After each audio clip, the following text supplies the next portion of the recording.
કાર્યક્રમમાં આપ સૌનું સ્વાગત છે।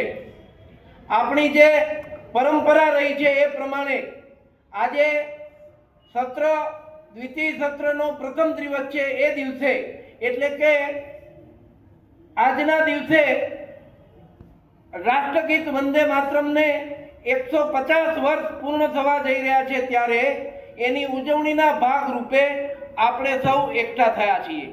તમે જાણો છો કે આપણું રાષ્ટ્રીય ગીત વંદે માતરમ એ આપણા સૌ માટે આપણી ભાવનાત્મક, આપણી સાંસ્કૃતિક અને આપણી રાષ્ટ્રીય ધરોહર સમાન છે। આપણા સૌ માટે આ વંદે માતરમ ગાન એ ખૂબ મહત્વનું છે। તમે જાણો છો કે આ ગીતની રચના બંકિમચંદ્ર ચેટર્જીએ કરી હતી।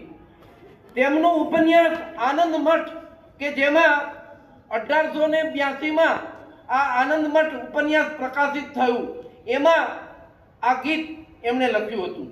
આ વંદે માતરમ ગાનની સૌથી પહેલી વખત રવિન્દ્રનાથ ટાગોરે આ ગીત ગાયું હતું। આ ગીત માત્ર ગીત નથી, આપણી જે રાષ્ટ્રીય ધરોહર છે, ભારતીય લોકોનું જે ભાવ જગત છે, એમની પોતાની જે સાંસ્કૃતિક વિરાસત છે, એ આ ગીતના એક એક શબ્દમાં પ્રગટ થાય છે। આપણા સૌ માટે, ભારતીયો માટે ભારત માતા છે। આ ભારત માતા છે, દરેક પ્રકૃતિના તત્વો એ આપણા માટે માતા છે। એ નદી હોય, ધરતી હોય, ગાય માતા હોય, એ આપણી જે ભાવનાઓ છે એ આ રાષ્ટ્રગીતના માધ્યમથી આપણી ભાવનાઓ અભિવ્યક્ત થાય છે। ત્યારે આપણા માટે આ વંદે માતરમ ગાન એ ખૂબ મહત્વનું છે। આઝાદીના સમયે લોકો માટે વંદે માતરમ ગાન એ એક પ્રેરણા સ્ત્રોત હતું। આ ગાન જ્યારે જ્યારે લોકો સાંભળે ત્યારે લોકોની અંદર સ્વતંત્રતાની ભાવનાઓ જાગતી હતી, લોકોની રાષ્ટ્ર પ્રત્યેની ભાવનાઓ જાગતી હતી। આપણા સૌ માટે નેશન ફર્સ્ટ, રાષ્ટ્ર પ્રથમ છે, અને એ ભાવ આ વંદે માતરમ ગાનમાં પ્રદર્શિત થાય છે। એટલે આપણે બધા આ દિવસે સાથે મળીને આ રાષ્ટ્રગાનનું મહત્વ તો સમજીશું જ, સાથે સાથે એક સંકલ્પ કરીશું, આપણે સૌ શપથ લેશું કે આપણે બધા સ્વદેશી વસ્તુઓ જ વાપરીશું।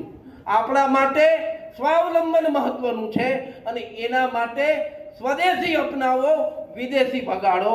આપણા માટે પ્રાથમિકતા લોકલ ફોર વોકલ, આપણી જ વસ્તુઓ, સ્વદેશી વસ્તુઓ જ રોજબરોજના વપરાશમાં આપણે લઈશું અને સાથે શપથ લેશું। એટલે આ સાથે ફરીથી વંદે વંદે ભારત માતા કી જય, જય સ્વદેશી, જય જય સ્વદેશી। ધન્યવાદ।